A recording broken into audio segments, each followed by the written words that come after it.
Welcome to Turning Pages, a series of in-depth conversations with authors about their works. Warming up how climate change is changing sport, out now via Bloomsbury. Madeleine Orr, the author, joins me on the program. Welcome to the show. Thanks for having me. So I'm very happy to have you on and to talk about this book. I want to talk a little bit about your connection to climate change and to sport and like the genesis of this book, because it's the kind of the product of like passion and research. Yeah, it's a combination of a few things. So I came to this pretty organically, actually, on a gap year. I had the extraordinary good fortune to go work in France for a ski season, which sounds a lot more glitzy and glamoury than it was. We were, basement bedrooms, 4 people to a room. But it was beautiful being out there. And what I learned pretty quick on that season was that we really are a lot more dependent on natural snow than you might think. We got out there for the season, the staff, in November, and we didn't have good snow anyway, till January. And at the time, I was thinking, well, this is, probably pretty bad from a tourism standpoint. People are canceling their trips. My friends were losing their jobs or being cut from shifts, and that makes it pretty hard if you're working in a resort. But then we started noticing that there's actually a pretty significant impact on health as well. And that looked like more injuries on bad snow. That looked like, when the real good snow did come, we saw more avalanches. And unfortunately, tragically, we saw some deaths in avalanches that year. So I started noticing that climate change is impacting the ski season and skiers quite a lot. And then once I saw it, I couldn't unsee it. And I started, noticing climate change everywhere in the sports world, and athletes who are overheating on the court or the field, other athletes that are getting out of water-based events, so your sailors, your surfers, that kind of thing, with rashes from polluted water. And the more I saw it, the more I kind of felt compelled to follow that. And I started doing research on it in 2016, and I've been doing it ever since. So your scientific area of research had not been sport-oriented until you started noticing these things? Yeah, that's right. I had come from an international development kind of undergrad, and then did event management as a master's, really more of a practical piece than research. And it wasn't until this started happening that I really dove into research. So you mentioned, obviously, your gap year and the work at the ski hill. Like, did that just kind of like raise your antenna to how climate was impacting sport as a whole? Or was there like another inciting incident that made you realize it was happening elsewhere across sport? It's a really good question, actually, because that was the first one. And it kind of made me think, it can't just be winter sport. But I saw it up close and personal about 6 months later. So also in 2016, just before starting my PhD, I worked for Team Canada at the Rio Olympic Games. And that event was kind of my second wake-up call, in the sense that I started seeing just how wasteful sport can be, how big it can be, and not just from the standpoint of, we obviously produce a lot of waste when we get 15 million fans together for an event like that, but there's just so much consumption associated with sport. We use athletes to sell us everything from your sports drink to your shoes to, the TV that you're going to watch on an average weeknight in this country. So if sport has that much power and is producing that much consumption, then we really ought to think about this a little bit differently as climate change is starting to impact our lives all over the world. So there was kind of two. There was, the ski incident, which made me think about adaptation and how climate change impacts sport. And then there was Rio, and that made me think about mitigation and what role does sport play in changing our societal relationship to nature. Yeah, absolutely. Like the Olympics, I feel like kind of provide a real good kind of like focal point because of how like they unify or bring the world together around it. Like not everyone follows a specific team sport or something, but a lot of people who are passive sports fans seem to be into the Olympics, and then that shifts the focus in terms of resource usage, and you think of like the water quality, right? Like you were talking about the sailors and swimmers, and that like as much as we've heard people, sports writers try to say like stick to sports when it comes to athletes, we live in an interconnected world, and this book really reinforces that like it is a sports story, but it bleeds into other sections of what would have been the newspaper. Yeah, totally. And I think what I started realizing about sport is that there's a few reasons that people love it so much, right? Like you talked about that passive sports fan who like isn't going to follow your Jets, on a weekly basis, but will tune into the Olympics. I think part of that is that it's high stakes it's high drama and high emotion, something we can kind of follow and get excited about and feel really sad about when it doesn't work out, but really happy when it does. But it's ultimately pretty low stakes in our day-to-day life. and that makes it something that people connect with. But it's also, most people would have some connection personally to sport as a participant, whether it's just you grew up at playing on the schoolyard and in gym class, or maybe you were an athlete, or maybe an athlete. And so there's a personal connection there for the vast majority of Canadians and folks that I talk to, that makes it a little more accessible as a way to talk about climate change or any issue really, than other avenues like politics, like kind of the pure science arguments where there's not that personal connection. And, for me, it did take it being a sport thing for me to pay attention. That's what worked for me. So I guess it's a little more relatable in that way than, polar bears in the Arctic or people on the other side of the world and their plight with, whatever hazard, hurricanes or floods or what have you. Right. It takes the abstract and makes it more concrete. I was thinking recently, obviously the California wildfires, they had to relocate some of the NFL games. And reading your book in conjunction with that happening, it's like, yeah, here it is. Yeah. And it's everywhere.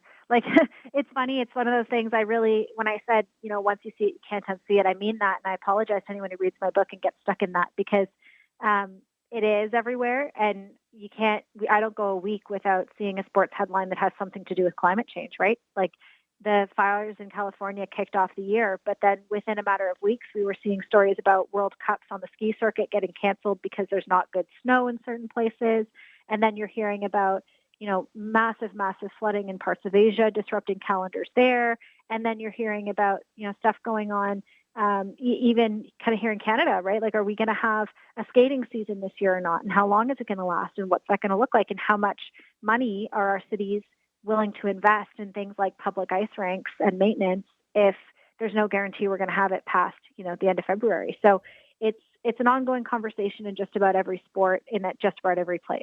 Yeah, 100%. We just had a very, very cold, extreme cold snap, and then it went to like melting. And so outdoor rinks and the river trails were impacted by that.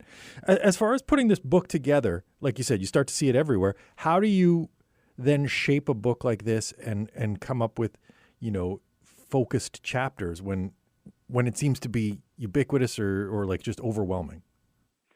Yeah, honestly, that was the hardest part. Like I went into writing this book thinking, oh, a book, there's so much space I can write everything I want to write. And then I realized actually you can't. For me, it was an exercise in restraint. And I was trying to figure out, with every hazard that we could possibly face, whether it's, and I kind of run the gamut in the first half of the book, but droughts and extreme heat and storms and floods and fires and all the rest. What are the most compelling examples? Whose stories can I tell with integrity while respecting the people whose kind of personal lives are being shared through the book, and who's willing to have their lives exposed in that way? Especially with places like I talk a lot about a community in California that faced a fire, and I've talked to quite a few communities impacted by fire. I've done research in different communities and many interviews. And that was just the one where the story was already pretty public and the people involved were willing to have their story told. And so it was easy to do that. And that made the decision for me, whereas, other communities were a little more private about it or just didn't want their whole trauma on display because it was too hard to go through it again with me. So is that in those instances, like, are you reaching out to the people that you've read about in an article to say, hey, I'd like to explore this further for this book? Or like, how do you proceed with those kind of research period processes? Yeah, so sometimes that's how it works, but more often actually in the last few years, people come to me, which is kind of interesting. So, I've become one of the people who is the climate girl in the space. And so when things like this happen, and people are trying to figure out what do we do, how do we keep kids healthy in the midst of a massive wildfire impacting our community, or what do we do when, our whole beach is swallowed up by the ocean and none of our surfers can surf anymore? or our golf course is falling into the sea because of coastal erosion. Like, what are we doing with that? Those stories always hit my inbox, and more often than not, someone contacting me saying, hey, what are other people doing about this? And that's become a really interesting part of my work, is being able to be a bit of connective tissue between all these cases around the world. Whether it's me reaching out to people saying, hey, I would love to chat with you about this, provide resources, but also study your case, or whether it's them coming to me and saying, what do we do? And I'm able to link them to other folks who maybe have been through something similar. And so, weirdly, off the back of just the book, for example, there's stories, for example, about heat and heat loss and how that's led to deaths among football players. Through some of my research, some of these families who've lost their sons on football fields from extreme heat and heat stroke have been connected. And so that's a really kind of rewarding part of the work, but also a part of how this kind of continues to balloon, when it's everywhere. So it's not just your antenna are up, but people are kind of acting almost as your antenna. A little bit, yeah. And I think there's this, and I think I say in the book, but there's a pretty nefarious sense that these extreme events are never going to happen to you. And I think people kind of have that in their head that, I live in Winnipeg or I live in Toronto, I'm never going to deal with something like a wildfire in my own backyard. But you'd be surprised. And so when these things do happen, people are, in the immediate sense, scrambling to get out of Dodge and kind of take care of their families. But then there's this weird period, like a twilight zone, between the event itself and like the full recovery period that can take months and years, where people are trying to figure out who's been here before and how do we learn from them. And that's where I tend to get roped into it. Yeah, it seems like, I think it's in the surfing section you're talking about, some of the groups, because these are small, like little beaches that are getting eroded, that have, people who are tied to those communities or to those specific beaches, that they're now learning to connect with other people who've been through these things. Mm-hmm. So that like either restoration or recovery efforts or preservation efforts, someone has they're not reinventing the wheel. They're getting connected through these things. Yeah, hopefully. And often what happens is that those kinds of connections, not only from an emotional standpoint, provide a little bit of perspective and a little bit of reprieve in the sense that, someone's been here and can maybe give me some solace that I'll get through this.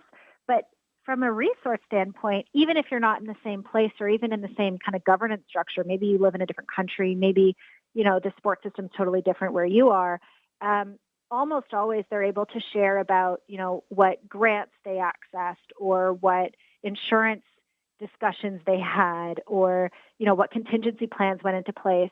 And that kind of resourcing is really, really important and can be so stressful and emotional when you're in the midst of a massive emergency. So to be able to talk to someone who's been through it is it's good for your own mental health, but it's also practically can save you a lot of steps of figuring out what the hell do I do right now. So have you become kind of like an informational clearinghouse when it comes to those things? Unofficially, yeah, somewhat. That wasn't the goal, but yeah, we're getting to that point with some of these issues, yeah, for sure.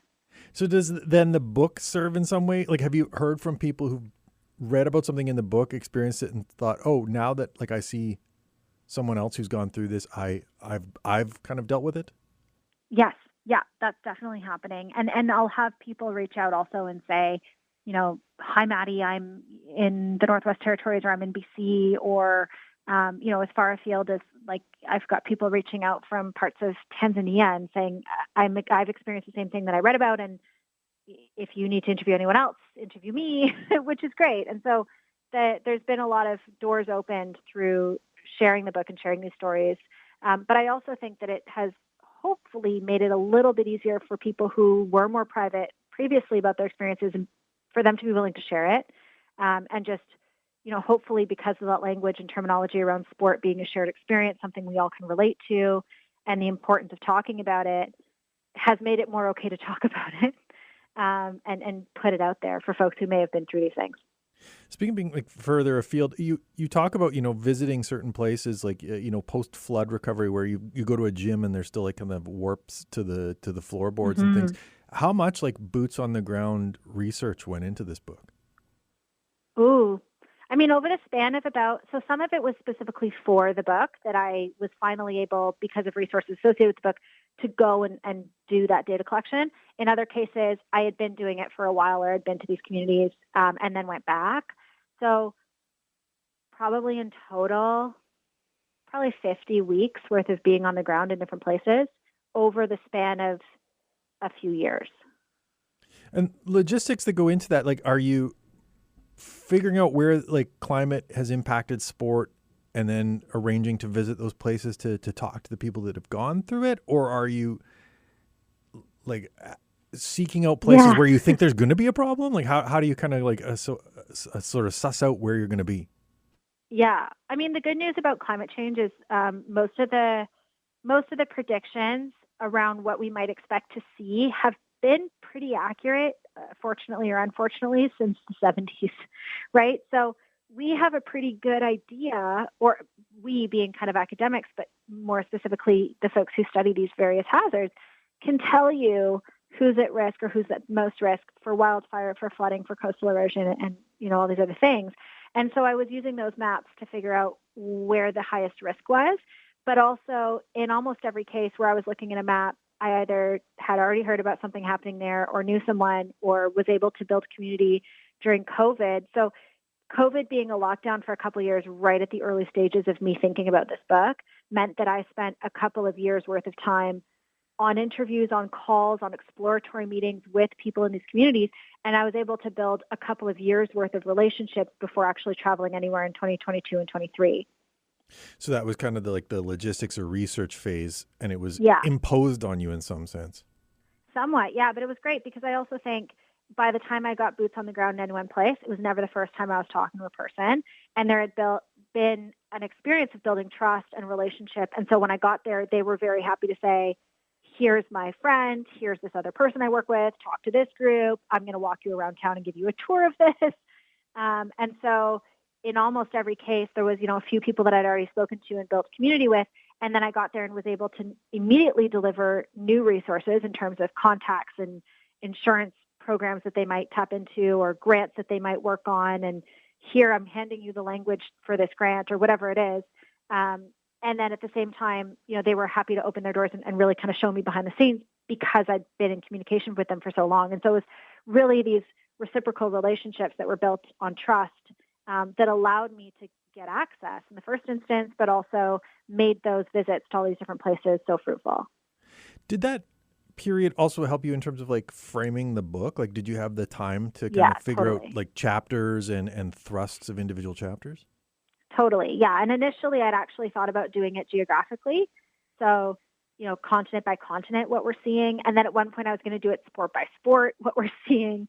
And finally I landed on hazard by hazard just because I thought there are so many different sports impacted by every hazard. And there's so much connective tissue between the experience of like a similar hazard, regardless of place.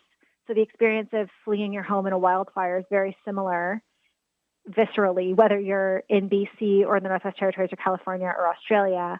And that experience is more similar based on the wildfire than the experience of leaving your home due to flooding if you're in BC compared to another person in BC. So because of that, I ended up organizing it based on hazard. Obviously, you're dealing with, people's personal stories in some circumstances. How do you make the personal like universal, or is it the specificity of these things that allows other people to see it? I'll be honest, I didn't give it that much thought. I just kind of told the stories in a way that felt authentic, that felt like the people's experience is properly being represented. Also, every version of stories that's told, for ethics reasons, research ethics reasons, had to go back to all these people and say, this is how I've drafted it. Are you comfortable with this? Would you add anything? Do you want anything different to be shared or a different, focus? And so there was a lot of consultation in what that looked like. So I had, people who are very close to me proofread the chapters for me and just tell me, yeah, it makes sense. But then there was a second step of actually going back to the participants in the research and saying, do you feel reflected in this or not? And what do I have to change in order to make that happen? So you do allow them to kind of see and shape the work. They would see it. Yeah. And I wouldn't change my analysis of it. And if you read the book, you'll notice that it's a story and then a bit of an analysis on this is, where things maybe could have been better, et cetera. That part they weren't getting input into, because that's kind of more of an analysis piece.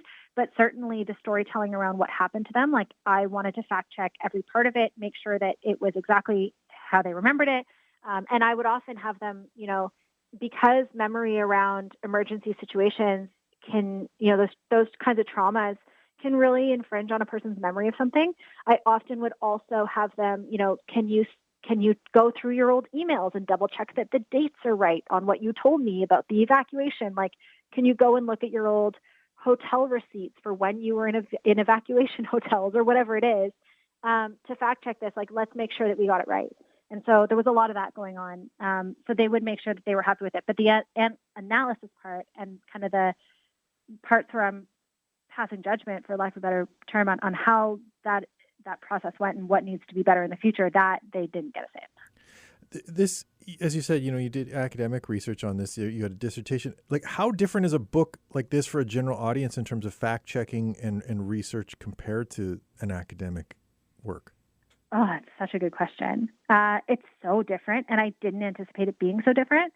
I was expecting that it would be very similar. So a lot of people probably don't know that when you publish a book, there is no fact checking.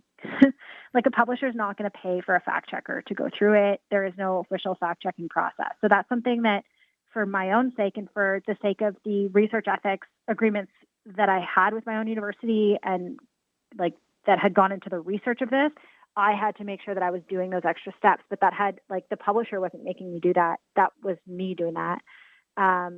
And that often looked like having a few different people read it and just kind of stress test all the different things I was saying in it. But I also had versions of every chapter where I actually put all my references in for my own sake. So that was, it was definitely very different. And it was kind of an evolving process. The process of writing for a public audience, I found really exciting, because I do think sometimes writing for academic publications can be a bit rote and boring, and there's kind of conventions that we have to follow that are not really creative.